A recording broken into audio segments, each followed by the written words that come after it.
We evolved our limbs because we need to hold things, eat them, and many other purposes. Birds wanted to fly.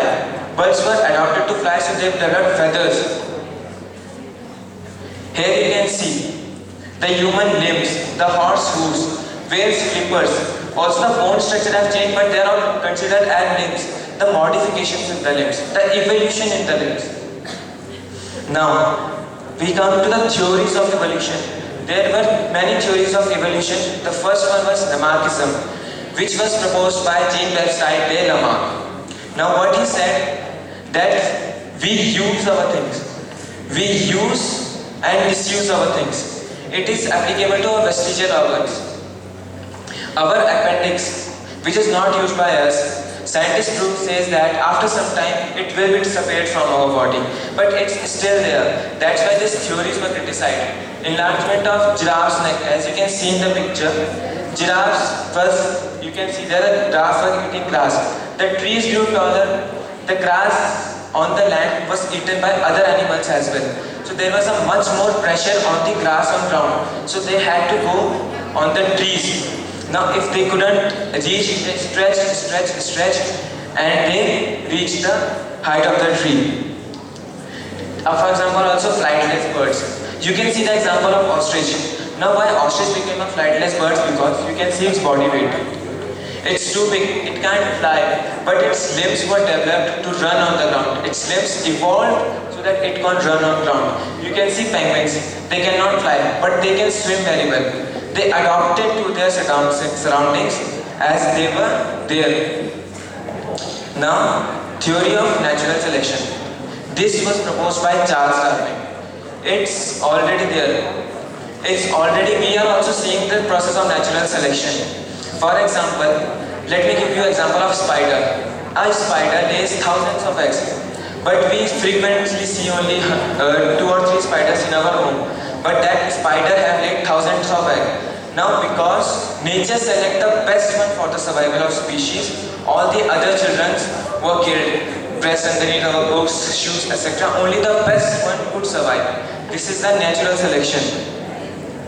Now Charles Darwin made voyages. 5 years voyage. He observed some things. First thing he observed, that there were different places having same climate, had different flora and fauna. Second thing, animals on the nearby islands were different from their parents among themselves. See, at that time, no genetics was evolved. Genetics started from 1822, but the proper study of genetics started from early 1900s. So before that, they were having no idea what genetics is, what evolution is, what modifications are in our genetics. So they proposed their own theories and explained to us. Now, causes of natural selection was, we saw that there are limited resources. There are limited sources, that's why Thanos have to snap half of the universes, because there were limited resources and population, rapid increase in population. So nature is selecting the best one for us to survive for the species. The rest all are dying. Variations. This is a genetics which I will be explaining. Now evidences of this. The science needs evidences to prove that you can barely see an owl with an open eye. You can see the moth. Now natural selection states that the one who can change with his surroundings will survive and the one who cannot will die. He explained the evolution of giraffe in his own way. He said that there were all kinds of giraffes. He said that there were giraffes with short head, with long head, but the short head died. All of them died because of lack of food, while the longer ones could reach trees and they ate, so they kept on surviving. Now comes the mutation theory, which was proposed by Hugo Davis. He said that we are suddenly different. See, we all are humans. We look like our parents, somewhat, but there are some distinct characters in us, and we will continue to pass on some distinct characters from generation to generation. We don't have anything common between us. Every individual is different. These were explained by the theory of mutation. Now what was the postulates? Postulate says that mutations are sudden and very large changes. For example, you can see here that goat. two long goats are having a short baby. You can see tigers. They are continuously evolving. Hairless cat from the parents who were having hairs. These are mutations. See, these are not variations. Variations takes a long of time. While these mutations, they are quicker and very large. Very distinctively you can define between them. Now mutations are intermediate, like they may be useful or harmful. Useful, you have seen evolution of giraffe, modifications that birds we see, but harmful, for an example, sickle cell anemia. This is a disease. They may be harmful for ones, they may be useful for ones. Maybe this goat, small-legged goat, might have been eaten by a lion or a tiger because she was short, so she couldn't run that fast. They may be harmful or they may be useful, but the thing is, they will be passed on to you. Now, modern synthetic theory of evolution says that it carries all the points. It says that we mutate, we modify our things. It says that we adapt to our surroundings, we get some mutation from our parents which are really helpful to us. Nature selects the best one from us and kills all the rest. Now, original evolution of man. Man was earlier an ape. Due to ice age, man's evolution occurred due to ice age. See, now ice age came to all the Africa. It was having more dense trees. Due to ice age, all the trees eroded. All the trees were now, there were grasslands available. So the humans, which were using their limbs to swing on the trees, now had to run. So they evolved and they survived. Now see, you can see increased aridity of climate due to continental elevations, continental drift, as I told you. Different continents have different amount of sunlight, so there increased aridity. Some were having ample amount of food, while some were not having ample amount of food. Now you can see evolutionary trends in man. See, in this picture you can clearly see one thing. The size of the brain of the human brain is increasing, which means that their intelligence was increasing. That's why today we are the social being, while other animals are not that much social as we are. We are much more developed than other animals. This was our evolution because our brain size is continuously increasing. We adapted to our surroundings. We made stones because we were intelligent. Thank you. Now if you have any queries, you may ask.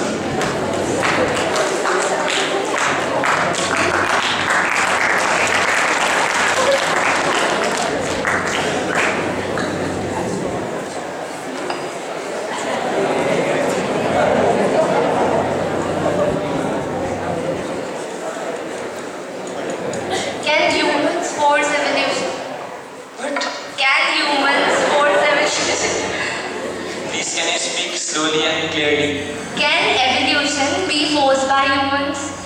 No, evolution genetically cannot be forced by humans. See, there have been some experiments in which humans tried to mutate it, but they all got killed. Some mutants are there, but they are sterile. All the mutants are sterile. They cannot reproduce. How will they evolve? But in present, I'm asking about present. Can they force? No, we cannot. But the growing population is forcing evolution. Population is forcing evolution. Now see, population is forcing evolution. Now that's why see, the amount is not there. That's why we are dying. Natural selection is going on, but we cannot say that we are evolving. See, if population could have forced, then all the humans would have converted to photosynthetic animals. We could have been able to make food from light, but we are not evolving. They are just eradicating. Now see, as from the starting nature.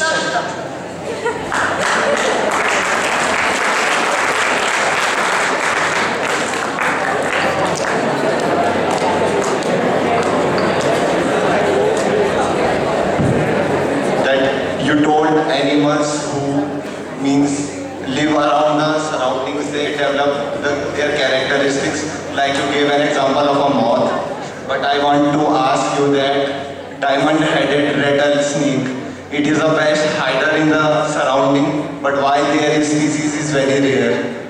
But please explain slowly and clearly. The snake,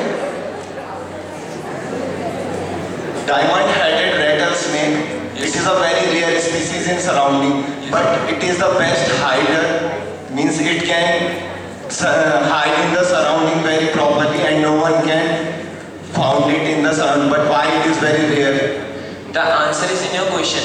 You said it is a very rare species. That's why it is hiding. Why it is rare species? Because it was killed. See. If it wouldn't have evolved, it wouldn't have able to hide.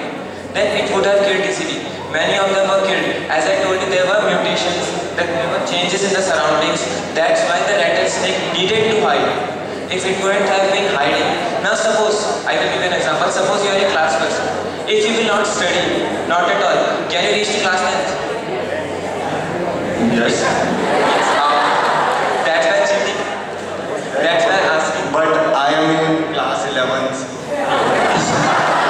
Means you cannot pass. That's the thing. If you don't study at all, if you don't open your books.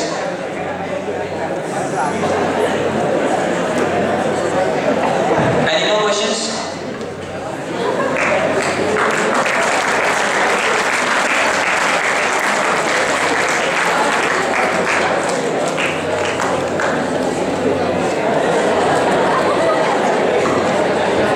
Thank you, Suyash, for giving us knowledge about how life started on the earth. Now, for chemistry, I would like to request Rimpa to come on the stage and speak on a respective topic.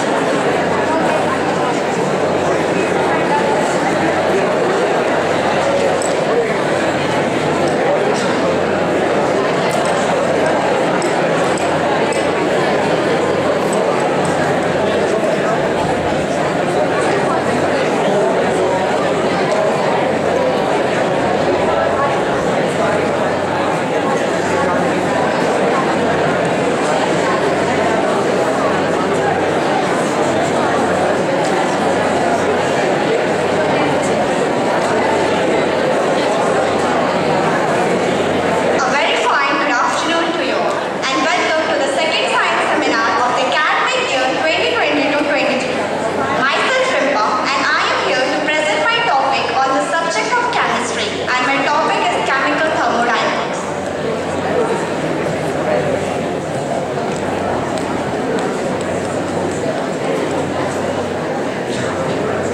Vicky was taught that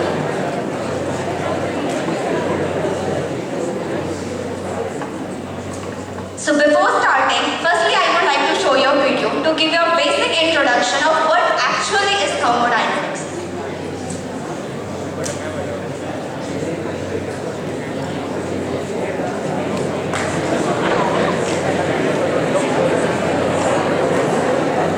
Okay, so there is some issue. So let's start with the topic. So in terms of science, thermo means heat and dynamic means movement or the flow of a heat from a high temperature to the low temperature. Not only this, it also tells us how heat is related to different forms of energy and mainly how heat is related to what. So thermodynamics is the branch of science which deals with the study of different forms of energy and the quantitative relationship between them.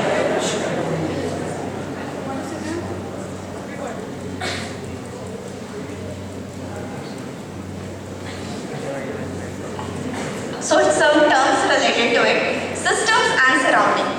Suppose we take an example of a cup of tea and it may be at 75 to 80 degrees Celsius and the room temperature is at 25 degrees Celsius. So obviously after some time there will be flow of the heat due to which our tea will become cold. So we are observing the flow of the heat in that cup of tea. So it will come under the system and the walls of the room or the room will come under the surrounding. So system is that specific part of the universe which is under study and possesses fixed boundaries. The boundaries may be real and imaginary and the rest of the universe is called surrounding. Or in short, system plus surrounding is equal to the universe and the total energy of the universe always remains constant.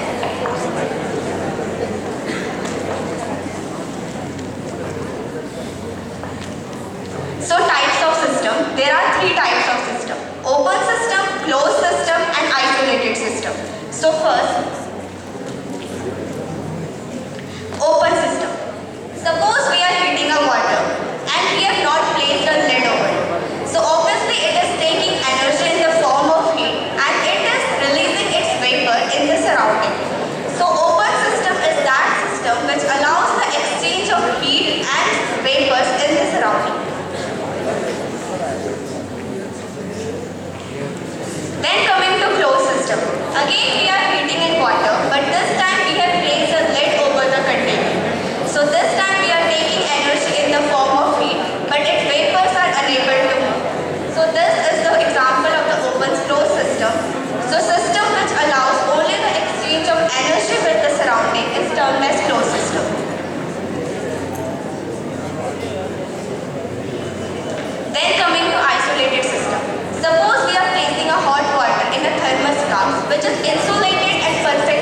It is given by a scientist and is named as Joule-Thomson effect, where when we have taken a gas and we have recorded its temperature earlier, then we are applying a high pressure to it and then it is being passed through a throttle.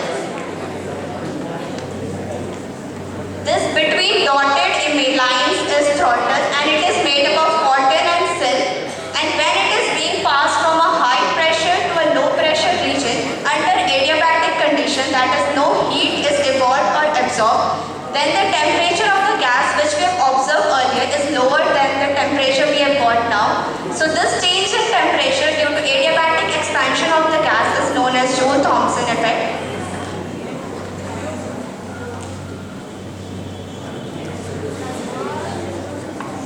Though this law was universally valid, but still it was having some limitation. As first, it does not put any restriction on the direction of flow of it. Suppose, according to the first law of thermodynamics, it is possible to take heat from the ice and for using it to warm water. But according to our daily experience, it is not possible that heat will flow from a low temperature to high temperature, as heat always flows from high temperature region to a low temperature region. So this is one of the basic limitations. Next, it is unable to explain why it is not possible to convert heat energy completely into an equivalent amount of work. Which means that if we are providing a system 1 calorie of heat, then 1 joule of work must produce. But it is not possible, as there is some loss of heat in the form of friction or any other energy. So some heat dissipated, so it is not possible that what amount of heat we are giving, same amount of work will be produced. And at last it is unable to explain why the physical and the chemical processes occur in a natural direction. Suppose we have placed the ice cube, it will melt in water after some time, by itself. But that water can't become ice by itself. So it is one of the basic limitations. So here it comes to an end. That's all. Thank you.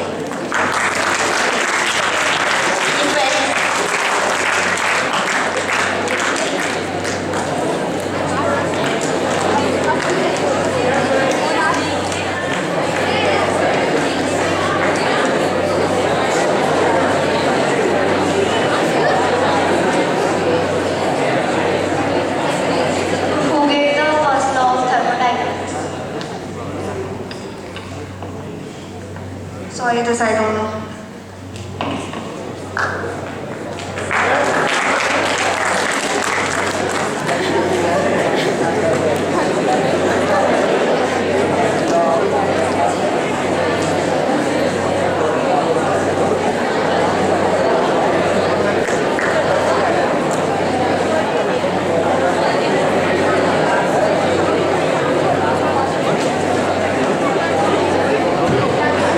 Thank you, Rimpa, for sharing your knowledge about heat and chemical work.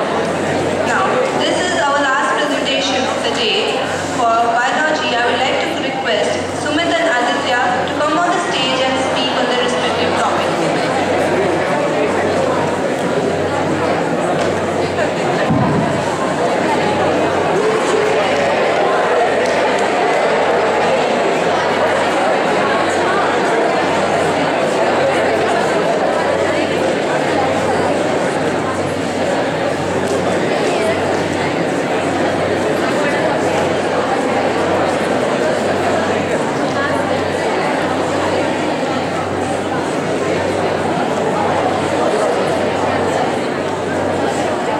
A very fine good afternoon to you all. My name is Sumit Shah and he is Aditya Pundi. We both are from class 12 science and we are going to show you something about reproduction in human beings. It is very sensitive topic and it is often brushed under the carpet. So I want you all to be serious for a while till the presentation is not finished. So let's start. So what is reproduction? It is a process of carrying forward of genetic information from older ones to younger ones. And it is important because for the survival of species in this planet. So let me draw your attention towards male reproductive and female reproductive parts. So male reproductive part is composed of uterus, vas deferens, testes, scrotum, penis, glans penis and foreskin.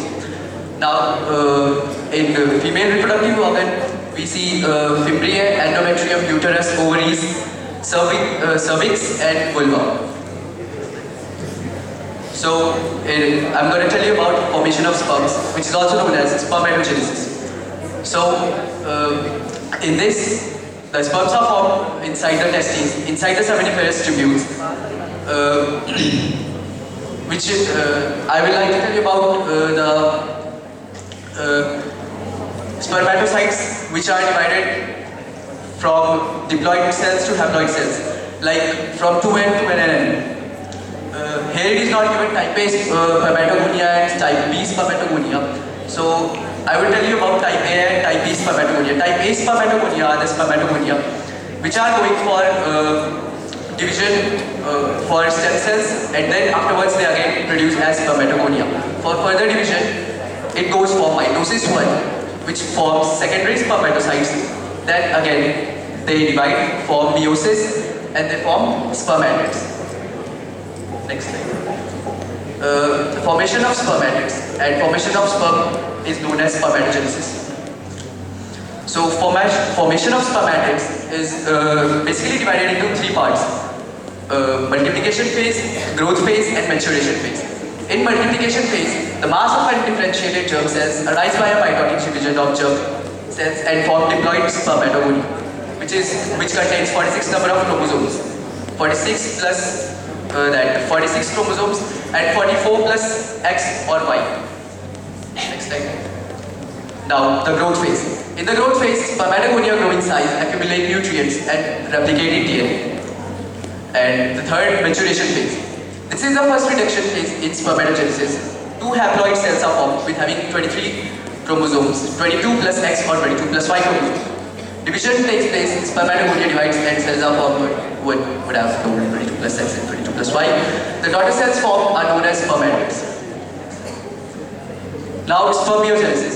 After the spermatids are formed, then the changes take place for formation of head, tail, and mid part of sperm, which is known as spermatogenesis. Spermatids are transformed into polarized spermatozoa by the process of spermiogenesis. The following changes takes place, like you are seeing here. It is the it is spermatid round. The first thing it happens is the nucleus shrinks, and then acrosome is formed. Acrosome is like the head of sperm, which goes inside the corona radiata and penetrates through zona pellucida. And then the tail is also there, which elongates to form a flagellar movement set, which is necessary for the movement of sperm into the ovum. Now, structure of sperm. It consists of 4 sections: head, neck, mid part, and the tail. So, head is composed of acrosome. Acrosome form a cap of anterior end and is form of Golgi complex. As you can see here, the tip of sperm is known as acrosome. The sperm nucleus contains densely packed DNA proteins, which is necessary for further fertilization and all. The second thing is neck. It is short and have 2 centrioles, the proximal centriole and the distal centriole.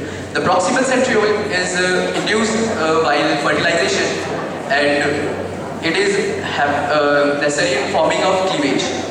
And the distal centriole lies posterior to proximal centriole, and it provides the attachment to the axial filament of the flagellum or tail.